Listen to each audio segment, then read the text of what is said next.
Yeah, sure. Well, first off, thanks for having me. I really appreciate it. And it's great to share any information that I can to the other side of the world.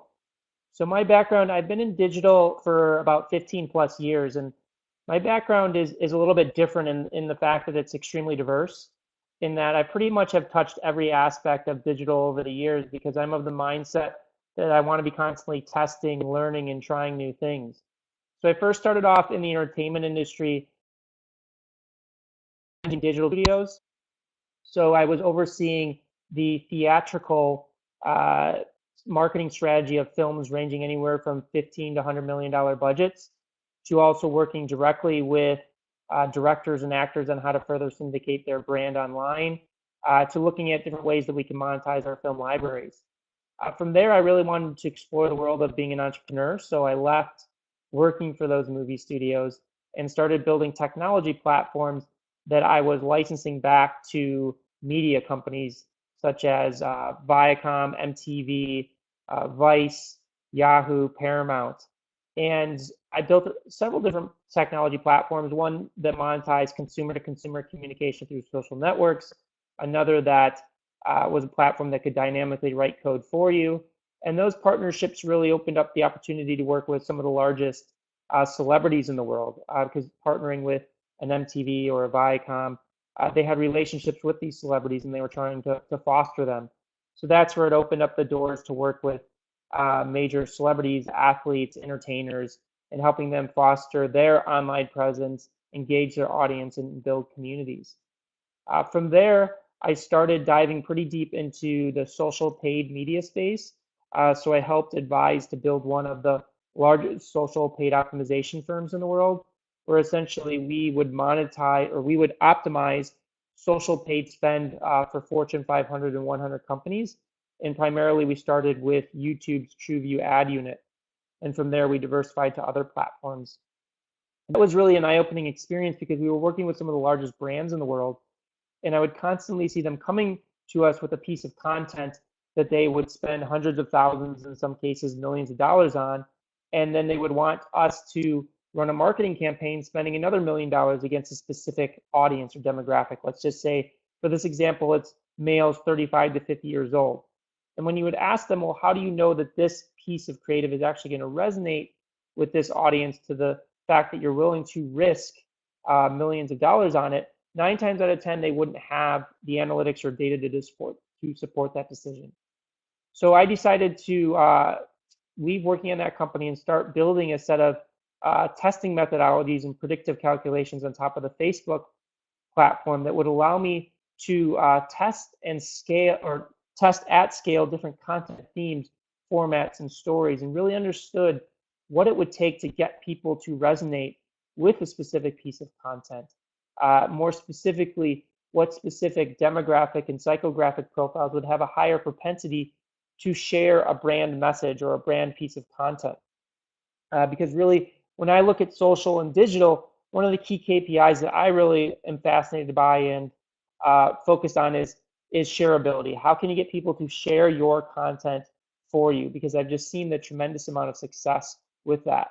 So with those testing methodologies and predictive calculations, I've been working on that for the past 3 years and working with brands, creative agencies, journalists, celebrities on how to further syndicate their brand online. And at that point, I saw a lot of success in working with those larger organizations and celebrities, but I really wanted to understand, could this be applied for startups, for people that are individuals starting from scratch? Because it's great for an A-list celebrity like a Taylor Swift, but what about the individual that's just starting out?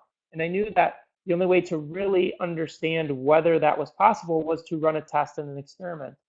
So that's where I set out to run an experiment on myself, where I was able to leverage all of this experience, these testing methodologies and predictive calculations, to amass a following of 1 million people in 100 different countries in less than 30 days on Facebook. Again, using this extensive process of testing content at scale. In that 30-day period, I tested over 5,000 variations of content. So I also dive pretty deep into the psychology of content and social media, and understanding the underlying psychological principles of what it takes to get people to engage with your product your service, or your content on digital and mobile platforms. And that's kind of at a high level my background. If there's any specific questions you have from there, I'd be more than happy to dive in further.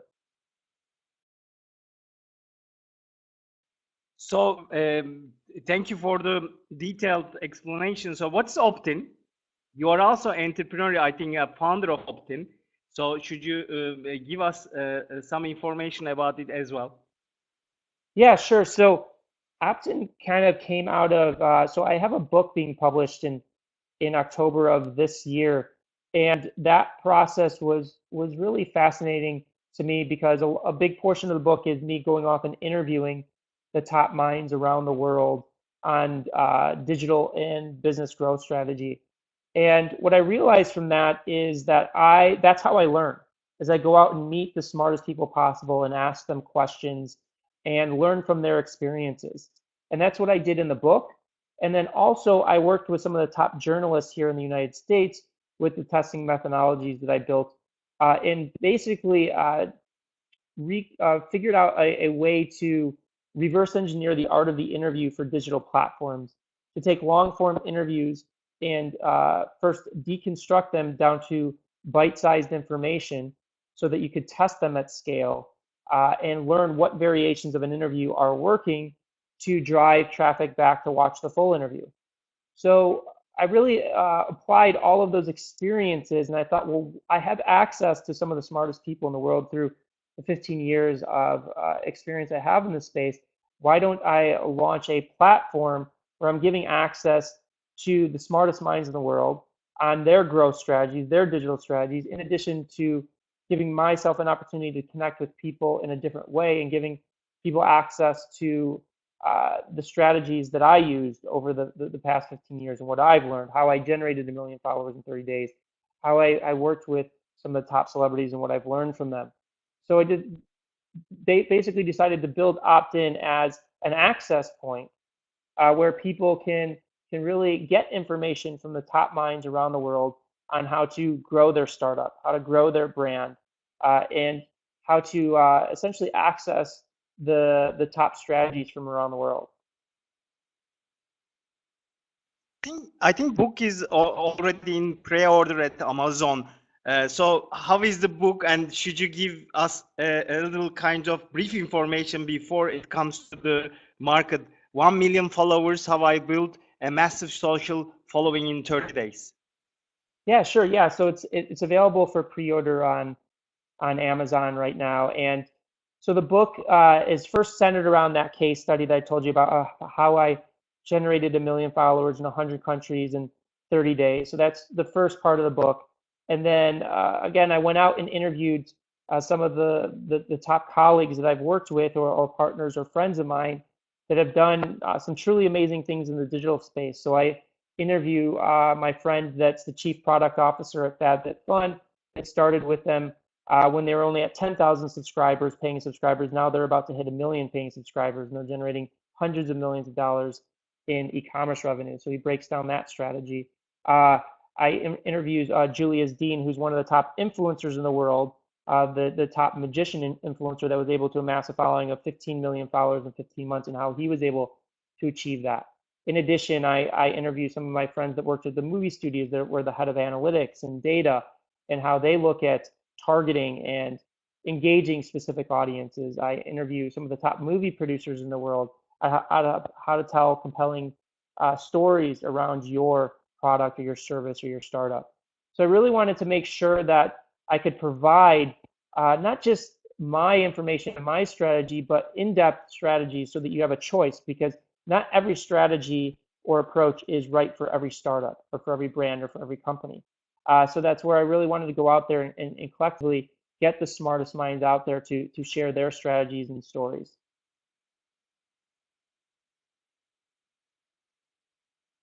And then also, you have mentioned very kind of popular names such as Taylor Swift and Rihanna, and I think there is a story, as you mentioned in the book. So what are the common strategies that you have implemented?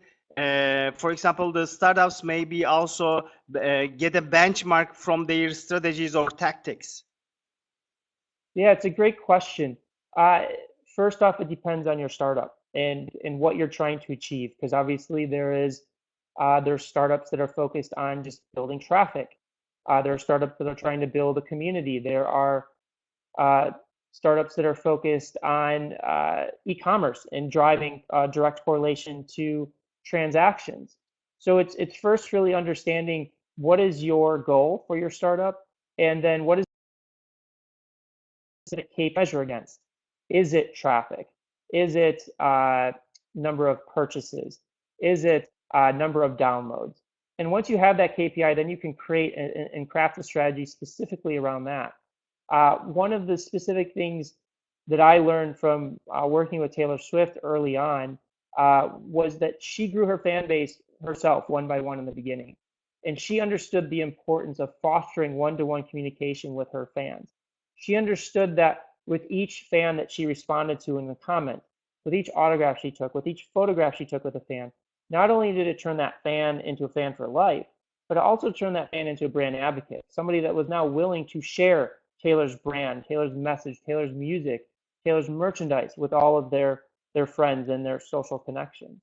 And because this was happening at a time where social media was becoming an integral part of everyday teenager life, it was no longer that this fan was sharing with 5 or 6 of their closest friends. Now they were sharing it to their social channels, reaching hundreds and thousands of people. So that really opened my eyes to, first and foremost, the importance of fostering one-to-one communication with fans or potential customers or current customers. In addition to the importance of shareability and getting people to share your message for you. Uh, I've just seen a tremendous amount of success when you really can tap into audiences that are willing to share a piece of content for you or share your message or share your product. It dramatically decreases your marketing costs and your efficiencies in terms of being able to reach your core target market in the most powerful way, because there's a big difference between you as a startup sharing your product or service with consumers and an individual consumer sharing it with their social connections and friends. And going back to the one-to-one connection theme, that's my friend David O at the Chief Product Officer at FabFitFun. They're about to reach 1 million subscribers, and they still today, and even himself at such a high role in the company, will go in every day and at least spend an hour responding to customers' questions, customers' complaints, or even positive things customers are saying. And each person at the company has that responsibility to do that. And I think that one-to-one communication with your customers can really foster a strong connection and help you grow in a short period of time.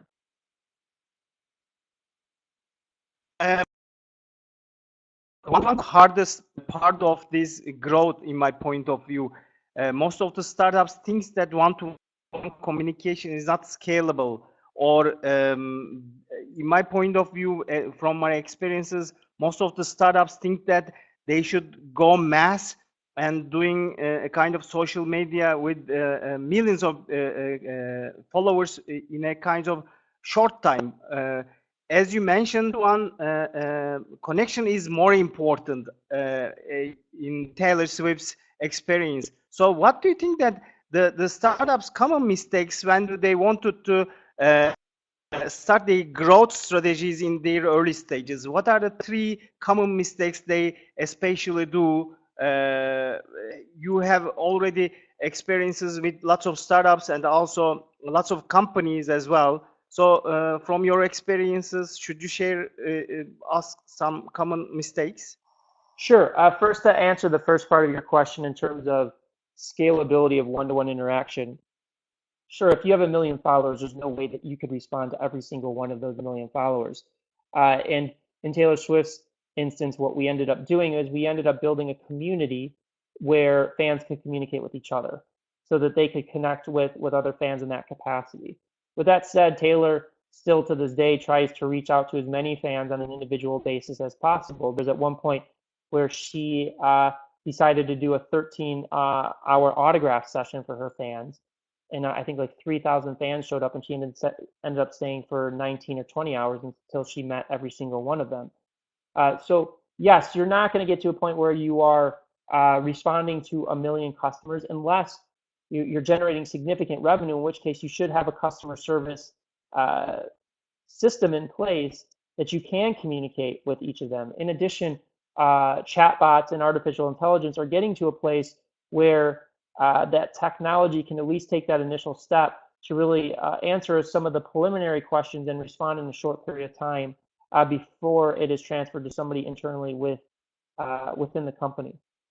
In terms of the three mistakes that I see startups do in the early stages, one is first off investing in the wrong advice. And one of the reasons I wanted to do the book and do opt-in is there's so many people out there that claim that they are a social expert or digital expert, and the startup will hire them and really follow their advice, only to find out that their advice was not sound. And I am often brought into situations where companies have burned through a lot of money taking the wrong advice from the wrong agency or the wrong consultant or even somebody they hired internally. Uh, in addition, it comes down to investment. Like, how much money are you investing in specific growth channels or specific areas of focus?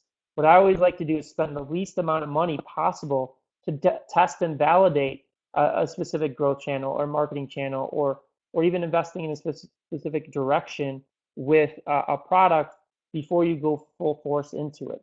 And that's a big mistake that I see startups make, is often they will choose a direction, they will invest everything in that direction, sometimes investing hundreds of thousands or millions of dollars in that direction. Or if it's not money, it's sometimes it's time. They invest 6 months or a year only to find out that that direction is not going to be fruitful for them.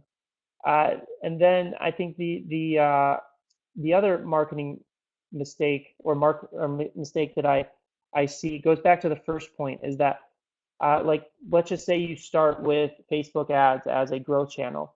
They'll either hire a consultant, an agency, or they'll try and do it themselves, or they'll bring somebody into the company, and Facebook ads just ends up not working for them because they don't have that expertise. They don't have that experience. And they automatically label that growth channel as not fruitful for them. When it can be, you just need the right strategic counsel, you need the right strategic advice or the right approach, and just constantly keep testing to figure out how to make that growth channel work for you. So I see a lot of people give up on a specific growth opportunity too early because they just don't have the expertise or the experience, either in-house or from an external source, that's driving the initial results that they're looking for. Brandon, do you think that the agencies and also third-party companies which manage the social media works successfully for the early stage startups, or do you recommend that the founders should take care of their kinds of social media management by themselves in the especially early stages of their lifespan? Yeah, it's a great question. External agencies and consultants and advisors can work if they're the right people. They can. For your question, yes, I think that early stage founders should at least get in there and understand the basic fundamentals of specific marketing channels or marketing platforms, so that when they are hiring somebody, they at least have a base level knowledge to understand whether this person that they're talking to or hiring is the right fit and can actually deliver for them, so that they can ask the right questions and see how they're actually approaching the platform, rather than just going in and blindly trusting whoever it is that they are hiring. So I think it's really critical that that startup founders, at least somebody on the team, has a basic knowledge of it. And then if you are going to hire an external agency or consultant, really approach it from the mindset of, I want to learn as much as possible from these people, so that we can eventually bring this expertise or experience in-house if we choose to do so in the future. So make sure that if you do end up hiring somebody, an external agency or social media person, learn as much as possible from them and really dive in and ask as many questions as possible to make sure that they are actually delivering on and are operating at the highest level that you need in order for your business to be successful.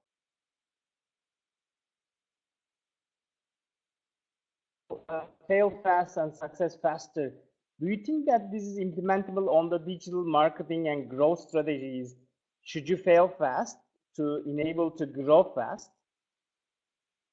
Listen, I think that there is some truth to that. I would, first off, the approach that I take is test as much as possible, and that's where you learn. And obviously, with testing, you have successful tests and unsuccessful tests. And most of the time in the beginning, they are unsuccessful tests so that you could call that failure. I think fail fast is a good mindset if you're learning from those failures. Like if you keep making the same mistakes over and over again and you're not learning from those mistakes, then obviously it doesn't matter. But yes, you will reach success faster the quicker you learn where your products, your business, your service is falling short. Because you cannot be successful without understanding how to construct a product that your consumers want and will engage with and share at the highest possible velocity. And the only way to really learn that is to get in there and test and see what is not working so you can fix it and make your product or service better.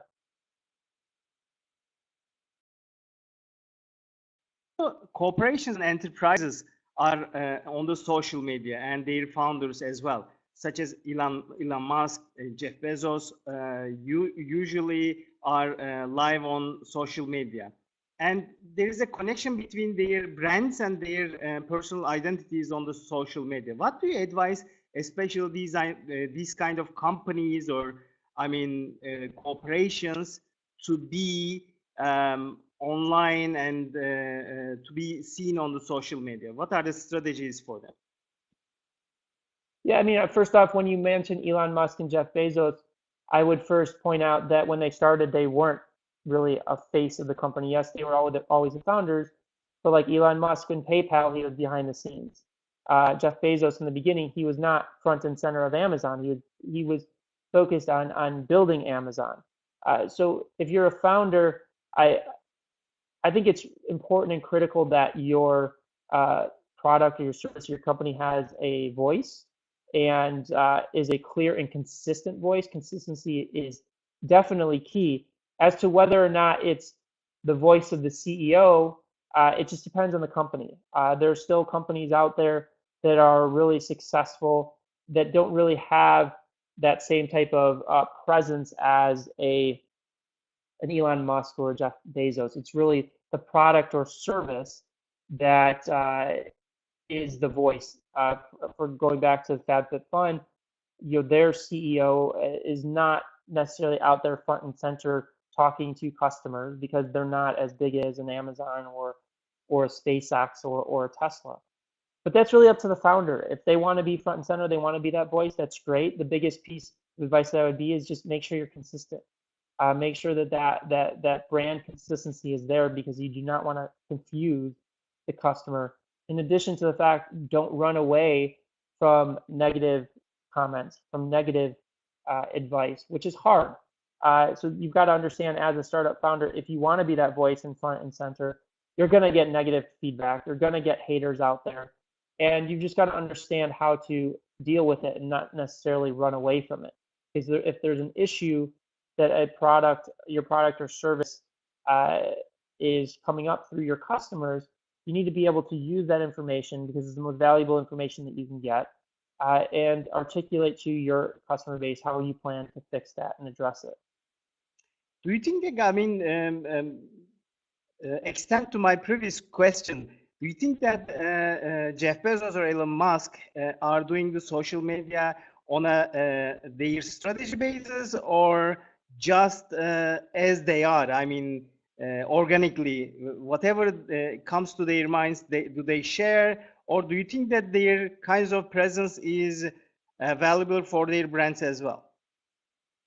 I don't know them personally, so I can't say definitively, but just knowing a lot about both of those individuals, I think they are operating off of their own internal strategy in their head. I don't think they're taking an outside counsel of their strategy, but both of them are so successful and so intelligent that I believe that they are doing it organically through what's coming through their mind, but they always have a strategy in mind. And sometimes that strategy doesn't necessarily pan out.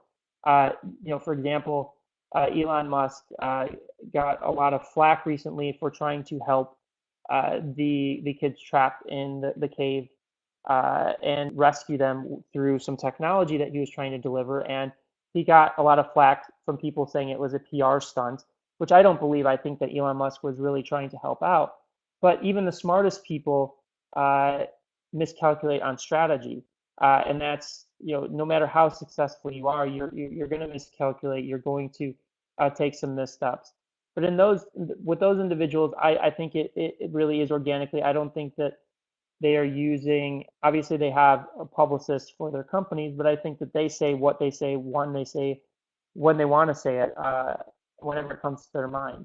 But with a new startup founder or a company early on, again, I think it comes down to what is my brand voice and how do we be consistent with that brand voice. And as your company grows over time, that consistency will help grow your company and you'll get better at it. And then once you have that consistent voice, you can organically shift based upon how customers are responding to it. So what is the, I mean, as you mentioned just a kind of couple of minutes ago, what is strategies to overcome the haters in the social media? Because it's a kind of common problem for not only the companies, but also personals as well. Yeah, it's a great question, and sometimes I struggle with it myself, building a community of 1.4 million people on Facebook. There are a lot of haters out there, and it depends on the hater. Like if there's people out there that are uh, just super negative, whether they are they're threatening you, they're threatening your company, or they're just saying some things that just don't warrant a response. I would just recommend not responding to it. If there, I've received sometimes death threats on social. I just don't respond to those people. If there are people that are angry about your product, that your product didn't deliver, they're having issues with your product, and it's clear they're frustrated and they tried your product, your service, and they have negative comments, even if there is some curse words in there or something like that. Try and respond to those people because they're just frustrated. They got into your product or service or your brand wanting a specific outcome and they didn't get it. So those people you can learn from. In addition to, you really want to make sure that going back to the Taylor Swift example and fostering that one-to-one communication, figure out how you can improve that communication with your customers and clients to overcome that. But with that said, you're not going to win every battle, and you uh, cannot appease and please everybody, and just go into that mindset. And responding to those comments, try your best, but don't get into an argument with them. Don't get into a fight with them. And if they are just not happy after you've tried your best to communicate why something went wrong and how you're going to fix it, and they're still upset, then move on. So Brandon, I mean, that was a great insight. So thank you very much for this interview, and we hope to see you in Istanbul at Startup Istanbul. And also, I am very excited to get your book whenever it is published. So I'm probably one of the first being pre-orders and also readers of your book. So thank you very much for the interview, and hope to see you in Istanbul. And have a great day in US. Thank you very much. I really appreciate you having me. Thank you. Bye bye. Bye.